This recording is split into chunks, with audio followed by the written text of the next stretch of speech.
Hello, my dear friends, and welcome back to VitaPrime Health. I'm Dr. Eleanor Vance, and as always, it is such a gift to share this time with you. These moments together are more than a lecture.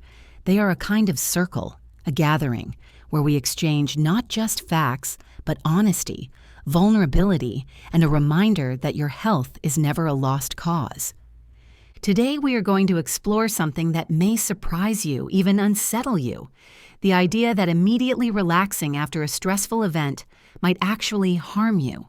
Yes, I know how counterintuitive that sounds. Most of us grew up with the advice, just calm down, rest, take it easy. But emerging neuroscience, particularly from the extraordinary work of Dr. Mithu Storoni, shows us a different picture. In fact, her findings boil down to this: never relax immediately after stress.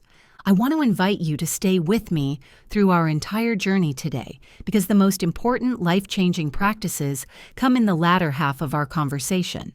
If you leave early, you'll miss the very protocols that can reshape your body's relationship with stress, and I don't want that for you. Before we begin, let me also ask you, how do you usually respond right after stress? Do you collapse into bed? Do you reach for a drink, a sugary snack, or switch on the television? Please comment below. Your stories aren't just for me. They're for the entire community. When we speak honestly about our rituals, we help others discover themselves, too. The physiology of stress. Why just relax can backfire. Let's start with the body. Stress is not just a feeling. It's a cascade of biological reactions designed to keep you alive. When you face a stressor, whether it's a heated conversation, a health scare, or even a near miss in traffic, your adrenal glands release adrenaline and cortisol. Your heart rate accelerates, your blood vessels constrict, your muscles tighten, and glucose floods your bloodstream. This is not your body betraying you, it is your body protecting you. This system, honed over millennia, was designed for action: running, fighting, responding. But here's the issue.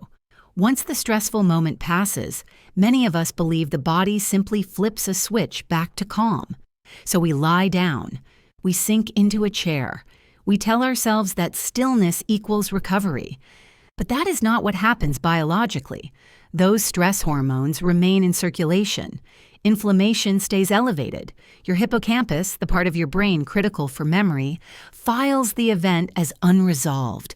If you lie down right away, that imprint hardens. The stress becomes stored not as a closed chapter, but as an open wound. And repeated often enough, this rewires your nervous system toward chronic tension, poor immunity, and emotional fragility. And this raises a profound question. How do we give our bodies, not just our minds, the resilience to recover? As we age, one of the hidden changes inside us is a decline in circulating stem cells. These are the repair agents of our body, the little engineers that rebuild tissue, restore energy, and help us bounce back. With fewer stem cells, recovery slows, and stress takes a heavier toll. That's where Stem Active comes in. Stem Active is a premium stem cell supplement formulated with botanicals like Madagascan aloe macroclada, Tibetan sea buckthorn, and Klamath blue-green algae. In clinical studies, Stem Active has been shown to increase circulating stem cells by up to 40%. That means better recovery, improved energy, and a stronger foundation for resilience. It's completely plant-based, vegan, and free of gluten, dairy, and nuts. So if you're ready to give your body the cellular support it deserves, scan the QR code on your screen or click the link in the description. Don't let stress erode your resilience. Give your cells the tools they need. Now let's return to the science of stress, because what we do immediately after stress is the difference between weariness and renewal. If we look back at the rhythm of human history, there is wisdom here. Our ancestors faced danger constantly, storms, predators, conflict. But after the surge of adrenaline, they didn't collapse into bed. They worked, they walked, they built. In Japan, the concept of kaizen, small, steady action, emphasized movement after disruption. In the Roman world, Seneca wrote that adversity was not a call to stillness, but to action, to reclaim agency. In indigenous cultures, movement after stress was ritualized, dancing, drumming, gathering as a tribe, to reaffirm connection. These practices weren't distractions. They were biological recalibrations. Modern neuroscience validates this ancient intuition. The nervous system does not resolve stress through collapse. It requires a signal, through movement, connection, or purposeful action, that the danger has passed and life goes on. Let me share the lives of a few people I've had the privilege to know. James, a retired engineer, had a habit of retreating to bed after every stressful encounter with his adult children. Over time, he became weaker, more anxious, more exhausted. When we replaced that ritual with a 10-minute walk after stress, he said something remarkable. Instead of sinking, I felt like I could climb back. Elena, a 70-year-old painter, coped with stress by pouring a glass of wine and sitting still. We shifted her post-stress response to sketching, using her agitation as creative energy. Within weeks, she noticed fewer sleepless nights and said her mind felt lighter. And Paul, an 82-year-old widower, sank into his recliner for hours after stressful calls with doctors. We encouraged him to water his plants instead. Soon, he said, the garden pulled me out of myself. His stress was still real, but his response transformed its residue. The science supports their stories. A study in psychoneuroendocrinology found that light walking after stress lowered cortisol more quickly than passive rest. Research in the Journal of Behavioral Medicine revealed that active recovery, such as creative work or social interaction, prevented stress-induced inflammation, while passive relaxation allowed inflammation to persist. And in Nature Neuroscience, researchers discovered that movement right after stress helped the hippocampus file the memory as resolved.